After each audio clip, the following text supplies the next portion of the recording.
linha reta, a menos que sobre eles haja um agente externo. Esse princípio fundamental é a lei da inércia. Hoje eu vou lhes falar sobre Galileu.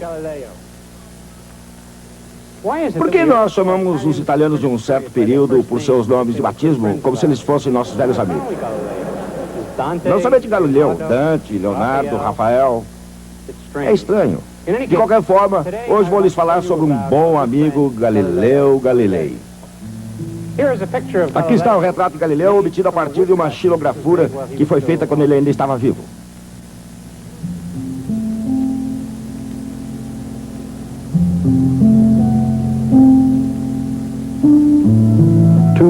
Dois homens muito importantes nasceram em 1564. William Shakespeare, em Stratford, e Galileu Galilei, em Pisa. Galileu, inicialmente, dedicou-se ao estudo da medicina na Universidade de Pisa. Mas ele logo percebeu que medicina não era para ele. Quando descobriu que não havia um professor de matemática na universidade, ele saiu da escola de medicina. Aprendeu matemática por si mesmo, escreveu alguns artigos e começou a construir a reputação de estudioso. Em 1589, com a ajuda de um amigo influente, ele foi indicado professor de matemática. Na época, a universidade estava dominada pelos acadêmicos aristotélicos que viam pouco valor na matemática. Galileu considerou seus colegas aristotélicos como tolos e imediatamente teve problemas ao atormentá-los e ridicularizá-los. Tornou-se óbvio que quando seu contrato vencesse, em 1592, ele não seria reindicado. Assim, quando lhe foi oferecida uma vaga na Universidade de Pádua, ele a aceitou sem hesitação. Em Pádua, dava aulas de geometria euclidiana, astronomia ptolomaica e mecânica aristotélica. Realizou célebres experiências sobre corpos em queda e planos inclinados.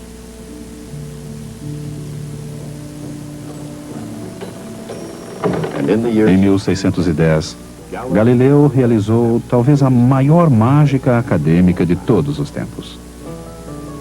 Um polidor de lentes holandês chamado Hans Lippershey descobriu um novo e impressionante instrumento, o telescópio.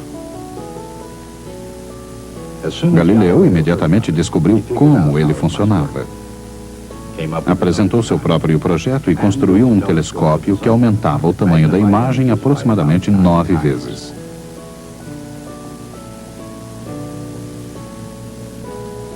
Então, ele reuniu os patronos da cidade de Veneza para uma demonstração na famosa torre da Praça de São Marcos.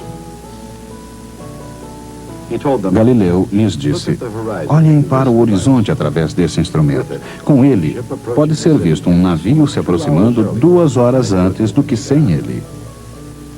Para uma potência marítima como Veneza, este instrumento é absolutamente essencial.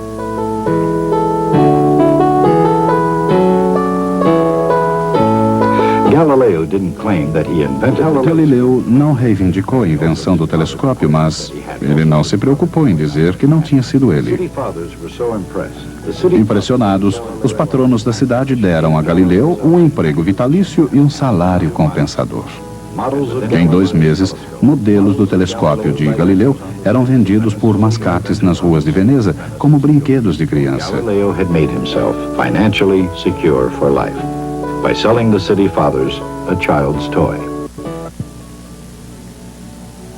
Mas Galileu tinha coisas mais importantes em mente para o telescópio.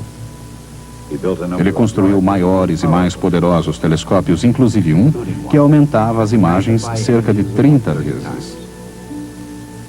Atualmente, 2 deles estão em exposição no Museu da História da Ciência, em Florença. Com esses grandes telescópios, Galileu olhou para o céu e fez algumas impressionantes descobertas. As luas de Júpiter, as quais ainda hoje são chamadas de satélites galileanos. Montanhas na Lua. as fases de Vênus e manchas no disco solar. Agora que nós já pisamos na Lua, os esboços de Galileu revelam que suas observações foram surpreendentemente acuradas. Notamos que as descobertas astronômicas de Galileu, junto com as ideias de Copérnico, viriam a arruinar a serenidade do céu.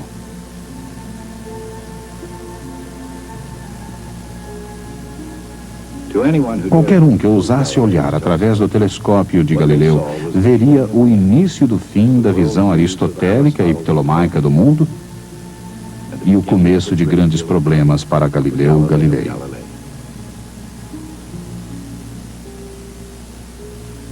No início do século XVII, a Europa viu a Renascença, a Reforma Protestante e a Contra-Reforma Católica. Amplas mudanças sacudiram todas as partes do sistema medieval: religião, artes, literatura, música, matemática e as ciências, especialmente a astronomia.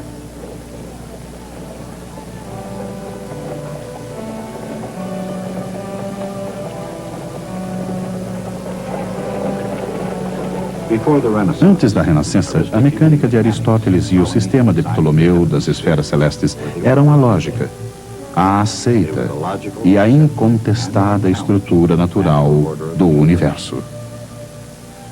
E assim foi até que um monge polonês olhou para cima e viu as coisas de forma diferente. Em oposição ao sistema ptolomaico, Copérnico viu a Terra apenas como mais um planeta orbitando o maior, o mais ilustre, o Sol. No seio da Igreja Católica, alguns viram o sistema de Copérnico como uma ameaça. Ele parecia, como a própria heresia protestante, desafiar a autoridade absoluta do Vaticano. Contudo, a Igreja levou 75 anos para mostrar sua total desaprovação do sistema. E durante esse ínterim, a Igreja teve um problema muito mais próximo que o Sol. Católicos e protestantes estavam empenhados numa guerra pela própria alma da Europa. Copérnico, como Martim Lutero, desafiou a interpretação eclesiástica das Escrituras Sagradas. Mas o sistema de Copérnico também parecia desafiar o mais elementar bom senso. Objetos tendem a cair em direção ao centro da Terra, porque essa era a direção do centro do universo. Se a Terra está girando e movimentando-se no espaço, por que as coisas não voam, não vão embora? E se a Terra está realmente girando, por que um objeto abandonado de uma torre cai diretamente para baixo? Por que ele não aterriza num estado vizinho, ou ao menos a uma certa distância? 300 anos atrás, essas eram perguntas lógicas e inteligentes. E Galileu Galilei planejou descobrir as respostas. Galileu era, apesar de sua natureza independente, uma pessoa muito popular, geralmente respeitada e admirada. E para a Igreja, sua inteligência fê-lo um filho favorito. Sem dúvida, Galileu apreciou a atenção. Sua fome pela fama era enorme, mas sua sede por conhecimento e pela verdade era ainda maior. Cedo em sua carreira enquanto professor em Pádua, Galileu conseguiu firmar-se como um empreendedor acadêmico. Entre outras coisas, ele serviu de tutor a príncipes reais em disciplinas como magnetismo e matemática. Mas muito mais importante foi sua utilização do telescópio. Seu primeiro livro, O Mensageiro das Estrelas, revelava suas impressionantes observações. A publicação do O Mensageiro das Estrelas elevou Galileu a uma posição de reconhecimento em toda a Europa. Contudo, em certos círculos, suas descobertas não foram muito bem recebidas. Através de seu telescópio, Galileu tinha visto algo inimaginável, ou pelo menos indescritível, pelos seguidores de Ptolomeu. As luas de Júpiter pareciam provar que a Terra não era o centro de todos os movimentos celestes. Teria sido ele, em sua visão, a prova de que Copérnico estava correto. Contrariando Aristóteles e as doutrinas da Igreja, seria a Terra apenas outro planeta orbitando em torno do Sol? Se isso fosse verdade, a questão permaneceria. Por que as coisas não espiralam para fora? A antiga visão aristotélica era de que todas as coisas, por sua própria natureza, têm um lugar próprio para o qual querem retornar. Suas ideias de repouso absoluto e movimento absoluto pareciam confirmadas pelo bom senso. E baseado em experiências comuns do dia a dia, como poderia alguém adotar a ideia de uma Terra movendo-se no espaço? Era algo para Galileu criticar, o predominante ponto de vista aristotélico. Mas completamente diferente era mostrar como as coisas funcionariam no sistema planetário de Copérnico. Mesmo antes da invenção do telescópio, Galileu tinha se preparado para fazer exatamente isso. Para lançar as bases de seu trabalho sobre corpos em queda, ele tinha incansavelmente observado e cronometrado bolas rolando por planos inclinados. Essas experiências levaram-no a uma outra descoberta que seria conhecida como a lei da inércia. Galileu percebeu que uma bola, ao descer por um plano inclinado, rolava plano acima num outro plano inclinado, até atingir sua altura inicial, independentemente da inclinação deste segundo plano. Se o segundo plano fosse menos inclinado, a bola rolava mais longe, não parando enquanto não estivesse tão alto quanto estava no início. Quanto mais o segundo plano se aproximava da horizontal, mais a bola rolava. Assim, num plano perfeitamente horizontal, como uma superfície bem lisa, a bola nunca pararia. Ela se manteria em movimento para sempre. Esta foi a descoberta crucial que Galileu necessitava para explicar por que todas as coisas, incluindo seus críticos, podiam se manter em pé na superfície em rotação da Terra. Um corpo em movimento horizontal tende a manter-se naquele movimento para sempre. Tudo na superfície da Terra está em movimento horizontal exatamente com a mesma velocidade da superfície da Terra. Nem mesmo existe nenhum atrito para afetar o movimento do corpo, porque tudo se move junto. Com esse notável conceito, Galileu derrubou o antigo dogma aristotélico de que era natural todos os corpos entrarem em repouso. Embora o conceito de Galileu fosse brilhante, ele não era completamente acurado. Ainda influenciado pelo ideal platônico do movimento circular, Galileu pensou que um corpo em movimento continuaria para sempre, mas somente na direção horizontal, girando e girando, seguindo a superfície da Terra. Uma geração mais tarde, René Descartes ordenou todas as coisas, dando à lei da inércia sua forma final. Objetos em movimento não tendem por si só a entrar em repouso. Eles tendem a continuar da maneira em que estão, até que algo interfira neles. Isto é mais fácil de se ver agora do que na época de Galileu. Hoje, poucos discordariam de que a Terra gira em torno do Sol e que o Sol se move em torno de algum ponto da galáxia, que se move sozinha num aglomerado de galáxias, todas viajando através da inimaginável vastidão do universo. Como o repouso se encaixa nesse grande esquema de coisas? Ele não se encaixa. Nada no universo entrará em repouso. Muito pelo contrário. Tudo e todos continuarão a se mover como estão, em linha reta e com velocidade constante, até que algo interaja com eles. Esse é o princípio da inércia. Ele é tão simples e tão profundo como nenhuma outra ideia que já tenha sido ponderada. Obviamente, objetos podem parecer estar em repouso, mas isso ocorre só porque eles estão no mesmo estado de movimento que o observador. Se um objeto está em repouso ou em movimento, depende exclusivamente do ponto de vista. Depende de o observador se mover com a mesma velocidade. repouso absoluto não existe. Movimento absoluto não existe. Mesmo movimentando-se no espaço com uma velocidade incrível, relativamente à Lua, ao Sol ou a outro centro da galáxia, a tendência natural de qualquer objeto é manter seu estado de movimento. Nos dias de Galileu, esse era um conceito difícil de se aceitar. Para um aristotélico, o movimento de uma carroça requeria e tinha uma explicação lógica. A menos que algo a empurrasse ou puxasse, ela não se moveria. Assim, seu estado natural era o de repouso. Mas, para um observador moderno, um veículo em movimento não precisa de explicação.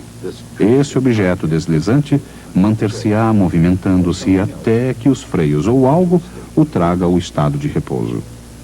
E quanto a um objeto que não esteja se movimentando horizontalmente com a superfície da Terra? E quanto a um projétil lançado ao ar? Ou uma bola largada de uma torre? A Terra em rotação não deveria deixar a bola cadente para trás?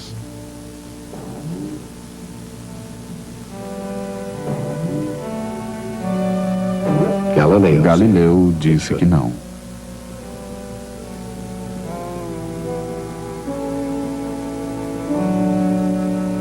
Ele disse que a bola deveria continuar a se mover horizontalmente com a Terra, mesmo quando ela cai verticalmente em direção à sua superfície.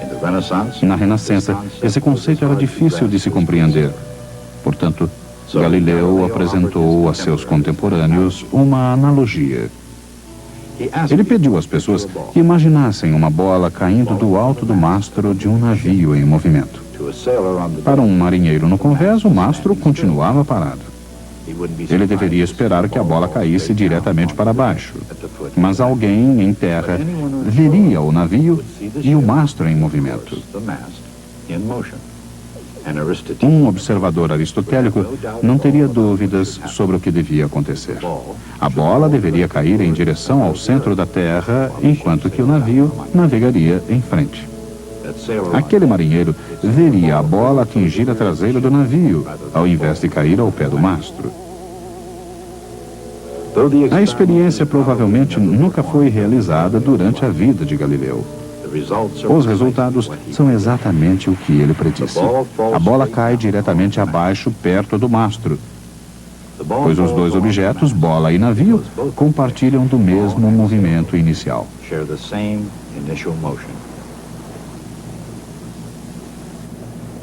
Se eles não tivessem o mesmo movimento inicial, então o resultado seria exatamente aquele que os aristotélicos esperavam.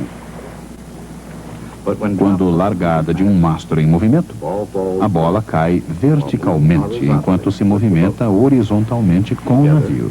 Juntos, esses movimentos formam uma trajetória curva, uma parábola. Galileu imaginou que esses mesmos princípios obrigariam o movimento de qualquer projétil a seguir uma parábola, seja no mar ou na terra.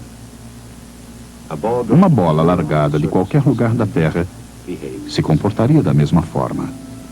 Assim, compartilhando do movimento horizontal do planeta, ela cai diretamente para baixo, chegando aos pés da torre. Nesses termos, Galileu viu e provou algo novo sob o sol. Em 1616, Galileu foi intimado por Roma. Foi-lhe informado para não sustentar nem defender essa ideia da Terra movendo-se em torno de um sol estático.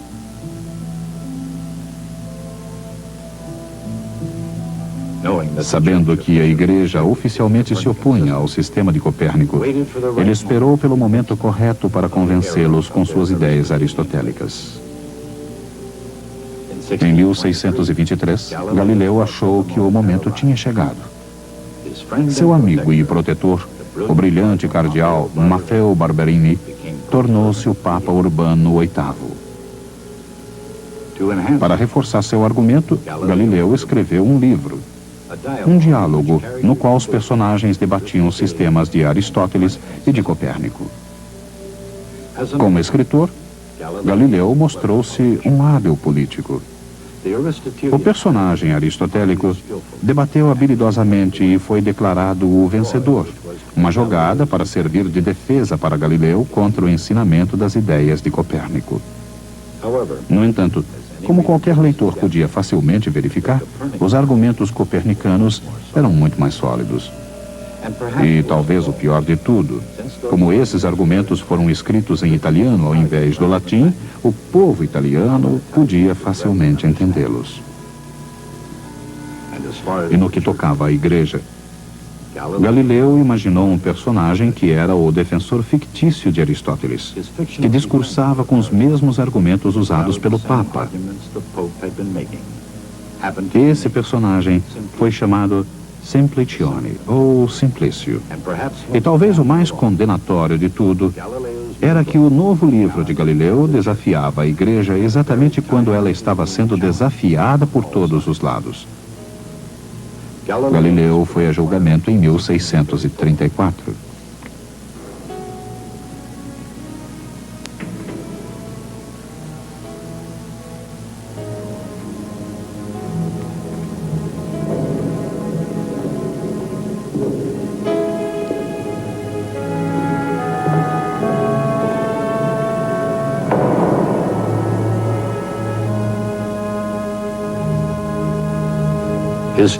Com sua fama e prestígio, tornava-se impensável ir-se além da tortura ameaçadora, mas para Galileu, que entendia máquinas, isso foi suficiente. Ele abjurou publicamente o sistema copernicano do movimento planetário. Ironicamente, no futuro, nenhum cientista sério poderia negar as evidências de Galileu. O princípio da inércia, concebido por Galileu e refinado por Descartes, tornou-se a primeira lei da mecânica de Isaac Newton. No que tange à igreja, o nome de Galileu seria finalmente legalizado, mas isso levaria muito tempo. Mesmo em 1783, a controvérsia sobre Galileu estava ainda pendente.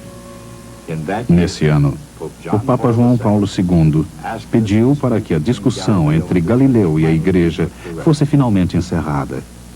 Ele disse: voltemos nossas mentes para um período em que haviam se desenvolvido, entre a ciência e a fé, graves incompreensões, resultado de mal-entendidos ou erros, os quais somente humilde e paciente revisão conseguiram gradual disseminação. A igreja mesma aprende pela experiência e por reflexão. E ela agora entende melhor o significado que precisa ser dado à liberdade de pesquisa. Mas naquele tempo, mesmo para um cientista famoso com um ego imperdoável, a humilhação pública não foi considerada uma punição suficiente.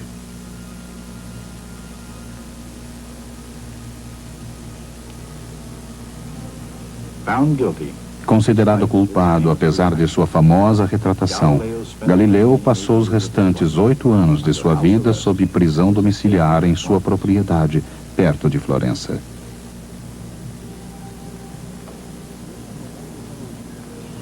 De acordo com a lenda, ao sair do tribunal, Galileu disse: "Eppure si muove." No entanto, ela se move.